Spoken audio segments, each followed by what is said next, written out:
여러분, 요즘 아이를 낳으면 하나라고 이름 짓는 분들이 많으시죠? 오늘 목사님도 자기 아이 이름을 하나라고 지었어요. 근데 이 아이가 아파서 병원에를 데리고 갔는데 접수를 하고 대기실에서 기다리고 있었거든요. 근데 누가 주하나님 하더래요. 그래서 깜짝 놀라가지고 주변을 돌아보는데 또 누가 주하나님 하는 거예요. 누가 병원에서 이렇게 큰 소리로 주하나님을 찾지? 이렇게 생각했어요. 근데 이번에는 주하나님 아버님 그러는 거예요. 이 목사님 성이 주씨였거든요. 주하나님 아버님 하니까 그제서야 자기 딸 하나, 주하나를 부르는 건 줄 알았대요. 이 목사님이 졸지에 그 병원에서 주하나님 아버지가 됐어요.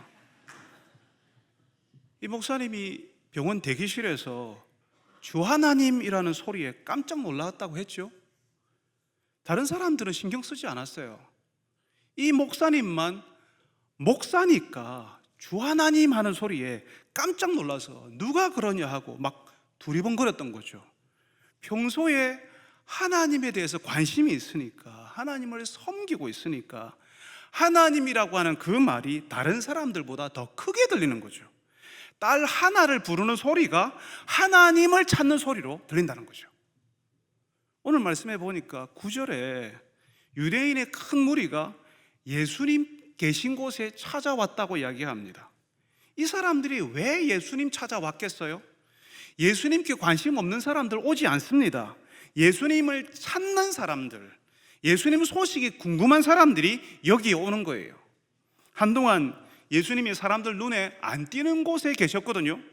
우리는 오늘 요한복음 12장을 걷지만 11장 54절에 유대 지도자들이 예수님 죽이려고 하고 있어요. 그러니까 사람들 눈에 띄지 않는 곳에 한동안 계셨다고 합니다. 그래서 사람들이 예수님이 궁금했어요. 예수님이 어디 계신지 알고 싶었어요. 그런데 어떤 소식이 들렸어요? 예수님이 베다니에 있다는 겁니다. 베다니에 나사로 가족들하고 함께 있다는 거죠. 예수님이 죽은 나사로를 살리셨다는 소문이 사람들 사이에 막 퍼져가고 있었는데, 그런 이야기를 듣고 있는데 예수님이 베다니에 나사로 가족과 함께 있단다 하니까 사람들이 막 찾아오는 겁니다. 오늘 말씀에 보니까 예수님만 보는 것이 아니라 죽었다가 살아난 그 나사로도 보려고 찾아왔다는 거죠. 여러분, 말씀드렸죠. 평소에 관심이 없으면 예수님 이야기 들어도 신경 안 씁니다. 예수님이 사람을 살렸다, 나사로가 죽었던 나사로가 살아났다 해도 아무런 감동을 받지 않습니다. 그래? 하고 그냥 자기 일을 하는 거죠. 그렇지만 구원자를 찾고 있고 예수님이 궁금한 사람들은요, 어디에서 옛자만 들어도 어디 예수님 어디 계신데 하고 찾아다닌다고요. 설교를 시작하면서 주하나님 아버지 이야기했죠. 자기 딸 하나를 부르는데 주 하나님을 찾는 것으로 생각한다고요. 평소에 거기에 관심이 있으니까. 우리 교회를 찾아오시는 새가족들에게 제가 물어봤어요. 우리 교회를 어떻게 오게 되냐고요. 그러니까 어떤 분은요, 자기가 이 동네 계속 살았대요. 우리 교회가 60년 넘게 이 자리에 있었거든요. 그런데 우리 교회가 여기 있는지 몰랐대요. 우리 교회가 여기 60년 넘게 있었는데 자기는 이 교회가 여기 있는지 몰랐다고 하더라고요. 그전에는 하나님에 대해서 어떤 관심도 없었으니까 여기에 교회가 있는지 없는지가 안 보이는 거예요. 그런데 자신의 생활에 문제가 생기니까요, 그제서야 교회 십자가가 보이더래요. 우리 교회가 보이더래요. 그래서 무작정 우리 교회를 주일도 아니고 그냥 평일에 찾아왔대요. 어떤 새가족은요, 우리 교회가 어떤 교회인지 우리 홈페이지에 들어가서 하나하나 다 뒤져보고 다 읽어보고 우리 교회 등록했어요. 교회가 얼마나 중요한지를 아니까, 좋은 공동체를 찾고 싶으니까 그렇게 하는 거죠. 평소 관심이 교회에, 좋은 공동체에 있으니까 교회를 찾는 거라고요. 제가 말씀드린 그 세 가족요, 다들 사랑방에 넣어달라고 목사에게 이야기를 해요. 기가 차지 않습니까? 나는 언제 사랑방 모임에 갈 수 있습니까? 사랑방 모임 어떻게 하는 겁니까? 이렇게 물어요. 왜? 말씀드렸잖아요. 예수님께 관심이 있으니까 예수님을 아는 모임, 예수님에 대해서 알게 해주는 그 모임에 가고 싶은 거예요. 그럼 반대로 예수님께 관심 없는 사람들은 어떻게 할까요? 예수님께 오지 않습니다. 교회에서 하는 신앙 강좌, 사랑방 모임, 세미나 이런 데 한번 참여해 보시면 어떻겠어요? 엄청 부담스러워합니다. 하고 싶지 않아요. 예수님에 대해서 별로 알고 싶지 않거든요.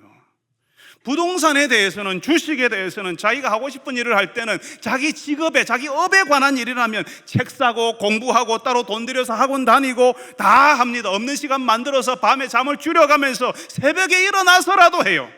그런데 예수님을 아는 데는 시간 없어요, 바빠요 그러는 거죠. 무슨 말입니까? 예수님 알고 싶은 마음이 없다는 겁니다. 예수님이 그 인생에 중요하지 않은 거죠. 예수님께 시간을 들이지 않는데 어떻게 예수님을 알 수 있습니까? 예수님께 내 마음을 들이지 않는데 어떻게 예수님의 마음을 이해할 수가 있습니까? 오늘 9절 말씀에 유대인의 큰 무리가 예수님을 찾아왔대요.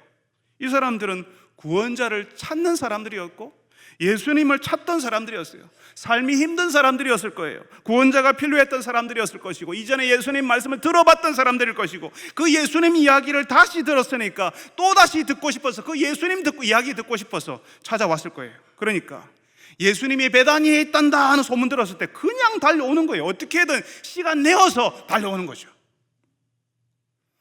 여러분, 이렇게 예수님께 달려오는 사람들이 많으면요, 불안한 사람들이 있어요. 예전에는 며느리가 예수 믿으면 시댁 어른들이 교회 못 나가겠거든요. 한 집에 신앙이 2개면 집안 망한다고요. 자녀들 세대가 예수 믿어도 싫어했어요. 예수쟁이들, 제사도 안 지내는데 부모 죽으면 제사도 안 지내줄 거라고, 불효자식 될 거라고 싫어했어요. 예수님을 믿는다는 말은 이전의 질서를 떠나서 예수님의 질서 속으로 들어온다는 말이에요. 떠나서 새로운 질서 속으로 들어간다. 예수님이 알려주시는 질서를 따라 산다, 그런 말입니다. 그러니까 예전 질서를 지키고 싶은 사람들은 예수가 싫죠. 완관 아버지는 아버지나 딸이 예수 믿는 게 싫고요, 남편은 예수 믿는 아내가 싫어요. 예수 때문에 자녀들이 부모를 떠나고 예수 때문에 아내가 남편을 떠난다고 느끼기 때문에 그렇습니다. 여러분, 오늘 말씀 10절에도요 대제사장들이 예수님을 싫어해요. 그래서 나사로까지 죽이려고 합니다. 나사로 때문에 예수 믿는 사람들이 많아진다니까 나사로를 그대로 두면 안 되겠다고 생각하는 거죠. 이 사람들에게는요, 나사로가 죽었다가 다시 살아났다는 것 하나도 감동되지 않습니다. 죽은 사람이 살아났는데, 심지어는 죽은 지 나흘 되어서 냄새가 나는 사람이 살아났는데 아무런 감동이 없습니다. 하나도 궁금하지 않아요. 그냥 짜증만 납니다. 왜냐하면 사람들이 대제사장을 떠나니까요.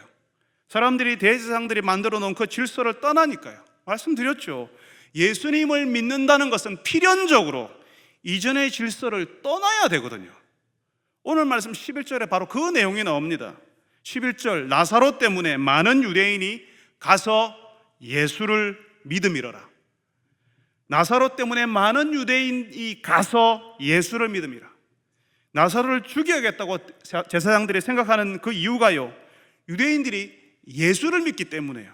그런데 그 예수를 믿는다는 그 말 앞에 뭐가 있냐면 많은 유대인이 가서라고 이야기합니다.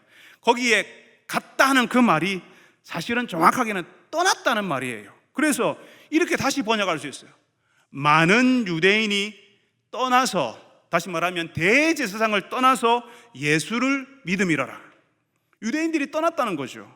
이전에는 대제사장들을 의지했어요. 대제사장들이 만들어 놓은 그 질서, 그 세상 속에서 살았어요. 그런데 이제는 떠나서 예수님께로 갔고 예수님의 세상 속으로 들어가니까 예수님을 싫어하는 거죠. 그래서 예수님뿐만 아니라 나사로까지 죽이려고 하는 겁니다. 여러분, 똑같은 이유로 부모님이나 여러분의 남편, 아내가 여러분의 신앙을 인정하지 않을 수 있습니다. 여러분이 전하는 예수님 이야기, 여러분은 막 감동이 돼가지고 이야기하는데 그 이야기를 귓등으로 들을 수 있어요. 심지어는 여러분의 부모님이나 남편, 배우자가, 여러분의 아내가 예수님 싫어할 수도 있습니다. 여러분이 예수님께 가까이 가면 갈수록 더 싫어할 거예요. 왜냐하면 여러분이 부모님이나 여러분의 배우자를 떠나고 있다고 느끼기 때문에 그렇습니다. 정확하게 말하면 그분들이 생각하는 그 질서, 그 세상을 떠나기 때문이에요. 여러분, 아직 예수님을 모르는 부모님들을 위해서, 배우자들을 위해서, 자녀들을 위해서 우리가 계속 기도해야 됩니다. 우리의 작은 세상에서 벗어나서 하나님의 세상을 보게 해달라고 우리가 기도해야 돼요. 죽은 자를 살리시는 하나님의 세상, 다 죽어버린 것도 생명 주셔서 살게 하시는 그 하나님의 은혜의 세상을 알게 해달라고 우리가 기도해야 됩니다. 하나님의 세상이 보여야 하나님의 빛이 그 마음의 구석에 한 구석으로 삐집고 들어가야 자신의 세상을 벗어날 수가 있어요. 하나님의 빛을 비추셔야 내가 알던 그 세상이 얼마나 작은지를 알아요. 그래서 그 세상을 떠나서 하나님께 갈 수 있어요. 하나님 앞에서 자기가 얼마나 작은지가 보여요. 그래야 하나님을 의지하는 거죠. 우리가 예수님 알기 전에도 우리도 그랬잖아요. 우리의 그 작은 세상이 전부인 줄 알았잖아요. 거기서 아등바등 사는 것이 인생이고 죽으면 끝이라고 생각했잖아요. 그런데 하나님의 빛이 우리의 어두운 마음에 비추어지기 시작하니까 이 세상이 다가 아니라는 사실을 알기 시작하지 않습니까? 그때부터 이상하게 하나님의 말씀이 귀에 들려요. 나에게 말하는 것 같아요. 하나님의 세상이 눈에 들어오지 않습니까? 세상에서 출세하고 성공하는 것이 인생의 목적인 것처럼, 평생에 내가 몇 억 모으는 것이 내 인생의 목표인 것처럼 살았는데 예수님처럼 사는 것이 더 중요하다는 것을 나중에 우리가 알게 되지 않았습니까? 사랑하는 여러분들이 이전의 세상을 떠나서 하나님의 세상, 예수님의 질서 속으로 들어오는 분들이 되시기를 바랍니다. 여러분의 부모님도, 남편과 아내, 여러분의 자녀들도 다 예수 믿게 되기를 바랍니다. 그래서 예수님이 보여주시는 그 세상, 그 질서 속으로 들어와서 죽은 것이 살아나고 회복되는 것을 경험하게 되기를 바랍니다. 예수 믿는 인생을 하나님께서 어떻게 돌보시는지, 어떻게 인도하시는지 경험하고 깜짝 놀라는 여러분 되시기를 바랍니다. 여러분, 이제 예수님이 예루살렘으로 들어가세요. 예수님 예루살렘으로 들어가니까 거기 있던 사람들이 어떻게 했을까요? 손에 종려나무 가지를 들고 나왔다고 해요. 그리고는 사람들이 이렇게 외치는 거죠. 호산나, 찬송하리로다. 주의 이름으로 오시는 이 곧 이스라엘의 왕이시여. 여러분, 종려나무는 우리가 알고 있는 야자수거든요. 대추 야자나무를 말합니다.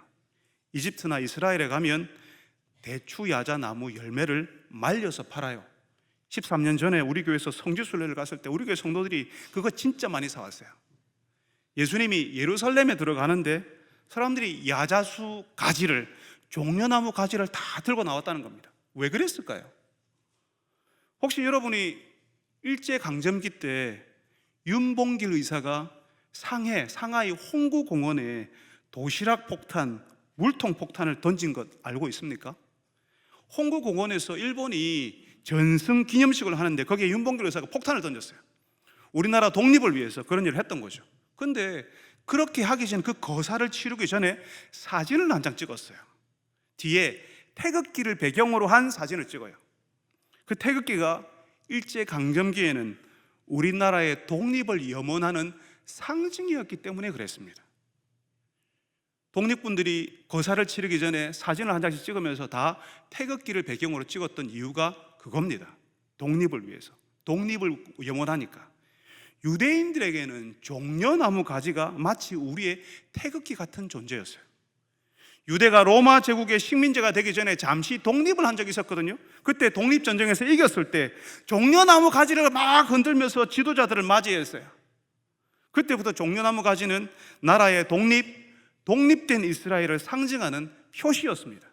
말하자면 유대 민족주의 상징 같은 거였죠. 이후에 유대는 로마 제국과 독립을 위한 전쟁을 하거든요. 로마 제국과 독립을 위한 전쟁을 하는데 그때 전쟁을 하고 있는 중에 우리가 독립된 나라라는 사실을 알리기 위해서 화폐를 만들어요. 그 당시에는 동전이었죠. 독립된 나라의 특징이 자신의 돈을 갖는 거잖아요. 화폐를 발행하는 거잖아요. 그래서 그 동전 안에 뭘 새겨 넣었을까요? 종려나무 가지. 예수님이 예루살렘으로 들어오실 때 수많은 사람들이 종려나무 가지를 들고 나왔다는 말은 예수님께 뭘 기대한다는 말입니까? 종려나무 가지를 들고 이 사람들이 외치던 그 말을 생각해 보면요, 아주 분명해집니다. 호산나, 찬송하리로다. 주의 이름으로 오시는 이 곧 이스라엘의 왕이시여. 이스라엘의 왕이시여. 예수님을 이스라엘의 왕이라고 부르고는 종려나무 가지를 흔들면서 호산나라고 외치고 있습니다. 호산나는 구원해 주십시오라는 말이거든요. 예수님이 이스라엘의 왕이 되어서 로마 제국으로부터 유대 민족을 해방시켜 달라는 말이에요. 여러분, 예수님이 예루살렘 들어갈 때 그 사람들의 열기가 굉장했을 겁니다. 유월절을 지키기 위해서 세계 곳곳에 흩어져 있던 유대인들이 이 유월절을 위해서 다 모이거든요. 조그만 그 예루살렘 도시가 사람으로 막 터져 나가는 상황이에요. 근데 거기서 이제 호산나 이스라엘의 왕이여 하니까요, 사람들이요 막 들썩들썩 하는 겁니다. 여러분 혹시 정치 집회에 가보셨어요? 광화문에서 뭐 열리는 그런 집회 현장에 가보셨어요? 자신이 지지하는 사람들의 이름을 계속 연호하죠. 계속 거기에 외칩니다. 윤석열, 윤석열, 이재명, 이재명. 그런 현장에서 수천 명이, 수만 명이 한 번에 소리 지르면요, 그냥 그 사람의 세상이 될 것 같아요. 수천 명, 수만 명이 함께 모여서 외치는데요, 무서울 게 하나도 없습니다. 지금 예수님이 예루살렘에 들어올 때 그 많은 사람들이 예수님을 향해서 그러고 있는 거예요. 호산나 이스라엘의 왕이여 하고 종려나무를 막 흔드는 거죠. 예수님, 유대의 해방자가 되어 주십시오. 이스라엘의 정치적인 독립을 이루는 그런 왕이 되어 주십시오 하는 겁니다. 여러분, 근데 정작 예수님은 예루살렘으로 들어오시는 이유가 뭘까요? 우리는 지난주에 마리아가 예수님의 발에 향유를 부은 말씀을 나누었습니다. 예수님이 그러셨어요. 마리아가 향유를 부어서 내 죽음을 준비했다라고 이야기했어요. 예수님은 지금 예루살렘에 죽으러 가시는 겁니다. 예수님은 십자가에서 죽으실 거예요. 십자가에서 하나님의 아들이 죽어야 우리가 사는 겁니다. 우리 대신 죽으셔야 우리가 생명을 얻어요. 그래서 하나님의 아들이, 하나님은 죽을 수 없는데 죽는 사람이 되어서 죽으시는 거죠. 근데 사람들은 예수님을 왕이라고 부르면서 뭘 기대해요? 종려나무 가지를 막 흔들면서 유대의 해방자가 되어 주십시오, 이스라엘의 독립을 이루는 그런 왕이 되어 주십시오 하는 거죠. 여러분, 예수님이 사람들이 원하는 그런 왕이 아니라면 어떻게 될까요? 지금 예수님을 향해서 막 환호하고 호산나 찬송하고 이스라엘의 왕이라고 하고 종려나무 가지를 막 흔들면서 좋아하는데, 내가 원하는 왕이 아니라고 하면, 내가 원하는 대로 해주지 않으면 예수님은 어떻게 될까요? 예수님께 그렇게 환호와 갈채를 보내던 그 수많은 사람들이 나중에 예수님을 못 박으라고 소리치게 됩니다. 6월절이면 6월절 특사가 있었거든요. 사형수 중에 한 사람을 그냥 살려줘요. 그때 밀란을 일으켜서 사람을 죽였던 바라바와 예수님 둘 중에 누구를 살려줄까? 누구를 십자가에 못 박을까? 이렇게 물으니까요, 사람들은 바라바를 풀어주십시오. 예수는 어떻게 할까? 예수를 십자가에 못 박으라고, 십자가에 못 박으십시오, 그렇게 이야기했어요. 예수님은 내가 기대한 대로 하지 않았으니까 예수님을 십자가에 못 박으라고 하는 거죠. 차마 십자가에 못 박으라고 소리치지 못해도 소리치는 그 사람들 사이에서 아무 말도 안 하는 사람이 돼요. 십자가에 못 박으면 안 됩니다, 나는 반대입니다, 그러지 않습니다. 예수님이 십자가에 못 박는데 침묵으로 동의하는 사람이 되는 거죠. 예수님이 내가 원하는 대로 안 해줬으니까, 내가 이렇게 해달라고 했잖아요, 그런데 안 해줬으니까 예수님 필요 없어요, 이러는 거죠. 여러분, 우리는요, 예수님을 우리식으로 이해합니다. 우리가 원하는 왕이 되기를 바라요. 예수님이 어떤 왕인지는 관심 없어요. 우리는 우리가 원하는 대로 움직이는 왕이 필요한 거예요. 우리가 원하는 대로 해주지 않으면 말도 안 하죠. 삐져버리죠. 예배 안 나올 마음이 없습니다. 사랑방 모임도 성도들 만나는 것도 끊어버려요. 내가 원하는 왕이 아니니까. 이게 무슨 말인가 하면요, 사실은 내가 왕인 거예요. 하나님이든 하나님의 아들이든 내가 하자는 대로 해야 돼요. 예수님을 왕이라고 불러주는 것도 내가 하자는 대로 하는 동안 왕이라고 인정해 주는 거예요. 내가 원하는 대로 해주지 않으면 왕으로 인정하지 않는 거죠. 그러니까 사실은 내가 왕인 겁니다. 우리는 내 말을 따라주는 왕이 필요한 거예요. 그런 왕을 기다리는 거죠. 내가 하자는 대로 해주면 그게 뭐든지 누구든지 거기로 가요.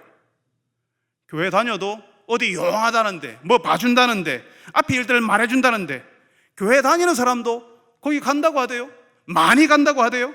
교회 다니는 사람 때문에 그 사람들 영업이 아주 잘 된다고 하대요. 내가 원하는 거 준다면 그게 뭐든지, 그게 누구든지 거기로 간다고요. 여러분 혹시 그렇지 않습니까? 여러분, 사람들은요, 하나님이 내 편이 되어주길 바라요. 하나님이 내 편이라고 할 때에 엄청난 위로를 받습니다. 그런데 여러분, 내 편이라는 말이 내가 하자는 대로 해주는 것을 말하는 겁니까? 저는 제 아내의 남편이에요. 주로 아내 편이라기보다는 남의 편이죠. 아내는 그것 때문에 속상해합니다. 그전에 집에서 음식을 만들면서 아들에게 그러더라고요. 아빠는 조금 주고 네가 나머지 다 먹어라 그러더라고요. 와, 서럽대요 진짜. 우리가 큰 것 때문에 마음 상하지 않아요. 조그만 것 때문에 마음이 상해요. 자기 아들만 챙기더라고요. 저는 남의 아들이니까. 거기다가 남편이잖아요. 여러분, 저는 남편이지만 철저하게 아내 편입니다. 그게 아내 마음에 쏙 들게 표시나지는 않아요. 아내가 원하는 대로만 하지도 않으니까 아내는 남편이 진짜 남의 편이네 이런 마음이 들 수 있어요. 어쩌면 아내가 틀렸어도, 아내가 잘못했어도 일단은 아내 편이 되라고 할 수 있습니다. 그렇지만 여러분, 제가 목사이니까, 한 공동체를 대표하는 사람이니까, 제가 섬겨야 될 성도들이 많으니까 아내 중심으로만 할 수 없는 겁니다. 제가 아내 주변을 맴돌고 있는 사람으로 살면 안 되는 거죠. 제가 아내의 눈치를 살피고 아내의 말을 가장 먼저 듣고 아내가 하자는 대로만 하면 교회 괜찮을까요? 제가 섬겨야 될 그 성도들을 공평하게 진실하게 대할 수 있을까요? 저는 아내 편입니다. 아내를 사랑하고 아내의 마음에 공감하는 편입니다. 그렇지만 아내가 하자는 대로만 할 수는 없습니다. 아들을 사랑하지만 아들이 하자는 대로 다 할 수가 없다고요. 하나님께서요, 우리 편이에요. 그렇지만 우리가 하자는 대로 할 수 없어요. 우산 사업하시는 분이, 우산을 크게 사업하시는 분이 하나님께 기도하면서 하나님 1년 내내 비 좀 오게 하십시오. 하루도 안 빠지고 비 좀 오게 하십시오. 내 사업 좀 확장될 수 있게, 그래 우산 많이 좀 팔리게 비가 계속 오게 하십시오 하면 하나님께서 그 기도 들으셔야 될까요? 우리 편이라며. 염전에서 소금 만드는 분은 하나님 1년 내내 비 좀 안 오게 해주십시오. 햇볕 쨍쨍한 날이 365일 계속되게 해주십시오. 도대체 하나님은 누구 편 들어야 될까요?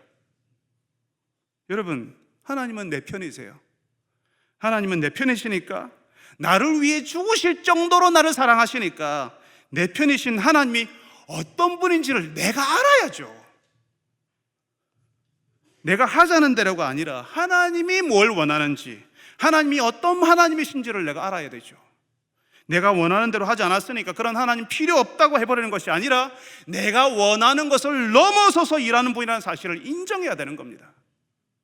여러분, 하나님은 하나님께 나온 여러분 편입니다. 여러분을 사랑하십니다. 우리가 살아나길 바라고 좋아지기를 바라는 분이세요. 그러니 그 하나님을 알아가는 여러분, 그 하나님을 배워가는 여러분 되시기를 바랍니다. 내가 바라는 것을 넘어서 일하는 분인 것을 겸손하게 인정하고 하나님의 손에 여러분의 인생을 맡기는 분들이 되시기를 바랍니다. 그렇다면 여러분, 사람들의 기대와는 다른 이 예수님은 어떤 왕이실까요? 오늘 말씀 14절에 보니까요, 예수님께서 예루살렘으로 들어가는데 나귀를, 그것도 어린 나귀를 타고 들어가신대요. 그게 이미 구약 성경에 왕으로 오시는 예수님이 그렇게 오실 거라고 되어 있다는 거죠. 우리가 읽은 말씀 15절에 이는 기록된 바 너의 왕이 나귀 새끼를 타고 오신다 함과 같더라. 너의 왕이 나귀 새끼를 타고 온다, 이렇게 말씀하셨다는 겁니다. 여러분, 왕이, 임금이 나귀, 그것도 어린 나귀를 타고 가는 게 상상이 되십니까? 왕이 퍼레이드를 하는 거죠. 그런데 왕의 위엄이 좀 나타나려면 적어도 100마 정도는 타줘야 되지 않습니까? 붉은 망토를 팍 들이우고는 다리가 길쭉한 100마 정도는 타고 나타나줘야 사람들이 야, 왕이다 이러지 않을까요? 나귀가 뭡니까? 나귀가. 그런데 구약 성경에는 오래전부터 예수님이 왕으로 오실 것을 예언했는데요, 왕이신 예수님이 나귀 새끼를 타고 올 거라 그렇게 했습니다.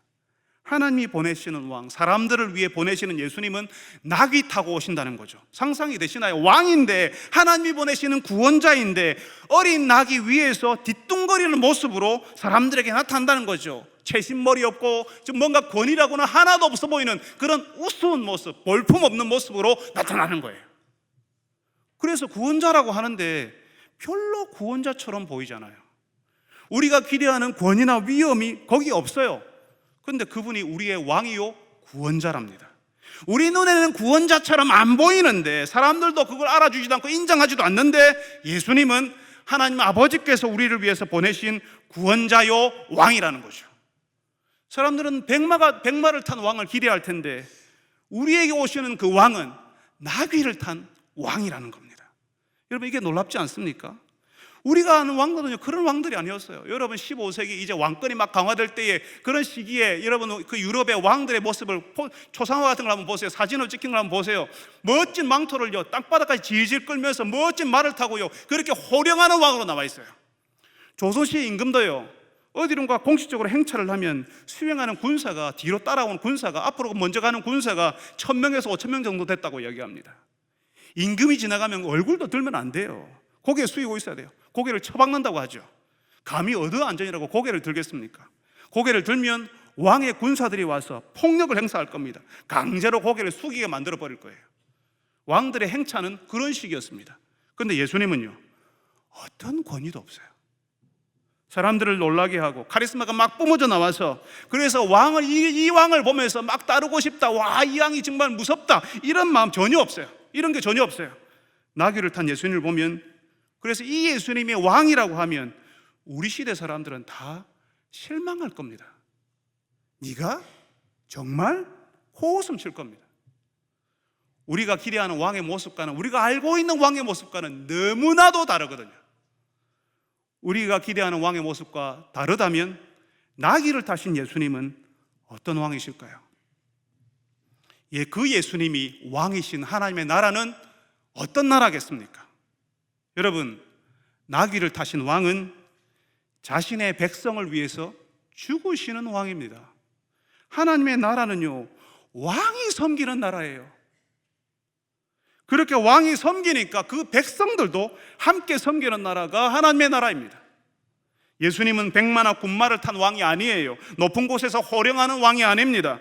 백마를 타고 망토를 막 휘달리면서 먼저 앞에 막 달려가는 그런 분이 아닙니다. 나귀를 타셔서 참 초라해 보이지만 우리 눈높이에서 우리와 함께 걸어가는 분입니다. 예수님이 나귀를 타고 우리와 비슷한 눈높이에서 우리와 함께 가시니까 우리도 우리 주변 사람들의 눈높이에서 그 사람들과 함께 있기를 예수님께서 원하십니다.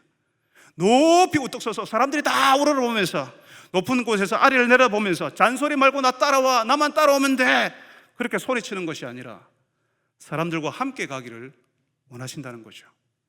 빨리 달리면 아픈 사람, 힘든 사람이 보이지 않습니다. 빨리 달리면 아픈 사람, 힘든 사람이 걸리적거리는 존재가 돼요. 나귀를 타고 가면 누가 아픈지, 누가 힘든지가 보입니다. 예수님께서는 우리가 아픈 사람, 힘든 사람이 누군지 알고 그 사람 만져주고 위로해주는 사람이 되길 원하신다 믿습니다. 예수님이 그러셨으니까요. 우리 주위엔 나만큼 빨리 가지 못하는 사람들이 있습니다. 아직 신앙이 많이 자라지 못한 분들이 함께 있습니다. 왜 이렇게 말귀를 못 알아들었냐고, 왜 잘하지 못하냐고 그렇게 하는 것이 아니라 좀 기다려줘서 함께 가기를, 그 사람들의 눈높이에 맞추어 주기를 예수님께서 원하실 겁니다.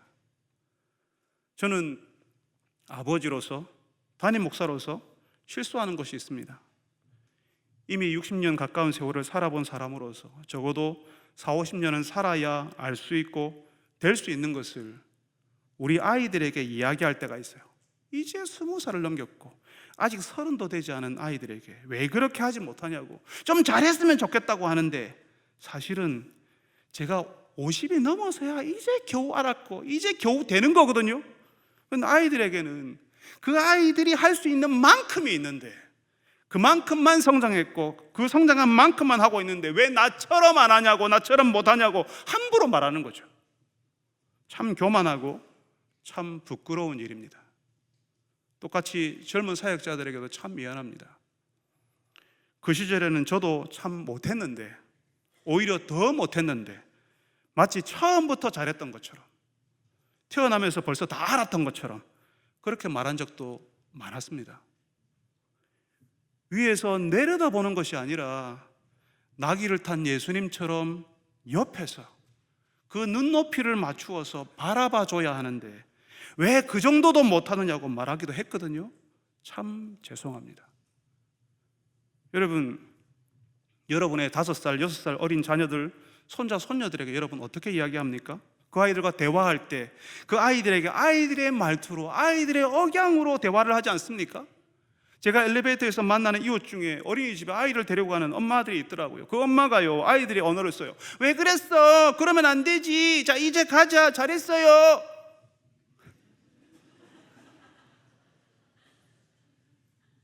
어른들에게 쓰지 않는 말이에요. 어른들에게 이런 말하면 한 대 맞을지도 모릅니다.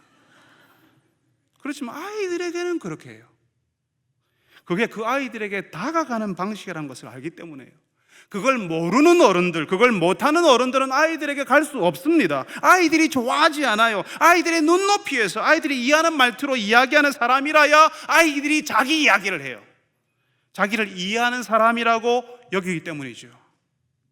그렇게 그 아이에게 그 아이의 수준으로 맞추어 주는 것이 그 아이를 사랑하는 방식입니다. 유치원 선생님, 어린이집 선생님들이 아이들에게 어떻게 말하는지를 보세요. 나이가 많은 어른인데 참 유치하게 이야기하거든요. 그런데 그게 그 아이를 품는 방식이고 그 아이들에게 가까이 가는 방식이에요. 우리가 보기에 참 유치해 보이는 사람이라도 그 사람을 사랑하겠다고 하면, 그 사람을 품어주겠다고 하면 그 사람의 유치함 속으로 우리가 들어가야 되는 거죠. 아주 성숙해야 그게 되는 겁니다. 보통은 에이 유치하네 하고 안 하려고 하고 치워버리거든요. 그 사람의 유치함 속으로 들어가는 것은 성숙해야 가능한 일입니다. 예수님께서 우리에게 그렇게 찾아오셨어요. 예수님의 수준에 전혀 이르지 못하는 우리에게, 그래서 예수님의 그 기쁜 뜻을 하나도 헤아리지 못하는 우리에게, 그저 내 것 주나 안 주나, 내 마음에 드는 거 있나 없나 그것만 살피는 우리에게 나귀 등에 타셔서 우리 눈을 맞추시는 왕으로 오셨어요. 우리를 그런 방식으로 사랑하셨습니다. 여러분, 예수님께서 하나님의 보좌에서 내려와 주신 것처럼, 그냥 나귀를 타신 모습으로 우리에게 오신 것처럼 예수님께서는 우리도 다른 이들에게 내려가지고 눈높이를 맞추어서 들어주고 도와주기를 원하십니다. 하나님이 섬기는 나라가 하나님의 나라라면 그 하나님의 백성들 역시 하나님처럼 섬기는 거예요. 나귀를 타신 예수님이 우리에게 해주신 대로 백마를 타고 싶은 그 마음을 진정시키고 아래로 내려와서 사람들의 눈높이를 맞추고 사람들이 어떻게 사는지를 보는 거죠. 그리고 이 사람들의 형편을 품어주는 겁니다. 왜 못하냐고, 그것도 안 되냐고 하는 것이 아니라 그 못하는 형편, 그 안 되는 마음을 품어주는 겁니다. 예수님께서 우리에게 그렇게 하셨습니다. 여러분, 우리도 이만큼 되기까지 얼마나 많은 세월이 필요했습니까? 얼마나 많이 넘어졌다 일어났다를 반복했습니까? 그러니까 위에서 아래로 막 째려보면서 왜 그렇게 못하냐고 우리의 아이들을, 연약한 사람들을 두렵게 하는 것이 아니라 그 못하는 것, 안 되는 것을 옆에서 그 눈높이에서 맞추어서 들어주고 이해해주고 품어주는 분들이 되시기를 바랍니다. 그래서 우리 주변 사람들에게 우리가 나귀를 타시는 왕을 따르는 사람이라는 것을 보여주시기를 바랍니다. 그 예수님이 섬기는 나라에 사는 사람들이라는 것을 보여주는 여러분들이 다 되시기를 바랍니다. 거룩하신 아버지 하나님, 우리에게 백마를 타는 그런 왕이 아니라 나귀를 타는, 어린 나귀를 타는 그런 왕으로 와주셔서 감사합니다. 이해하지 못하고 알지 못하고 찾으려고 하지 않는 저희들에게 맞추어서, 우리의 눈높이에 맞추어서 우리에게 찾아와 주시고 우리를 그렇게 우리의 수준으로 이해해 주시고 우리의 수준으로 지금 사랑해 주셔서 주님 감사합니다. 그 하나님이 섬기시는 그 나라, 왕이 섬기는 그 나라에서 그 나라의 백성으로 우리도 백마를 타고 싶어하는 그 마음을 진정시키고 우리도 누군가를 섬기는 사람으로 살게 하여 주옵소서. 예수님의 이름으로 기도합니다. 아멘.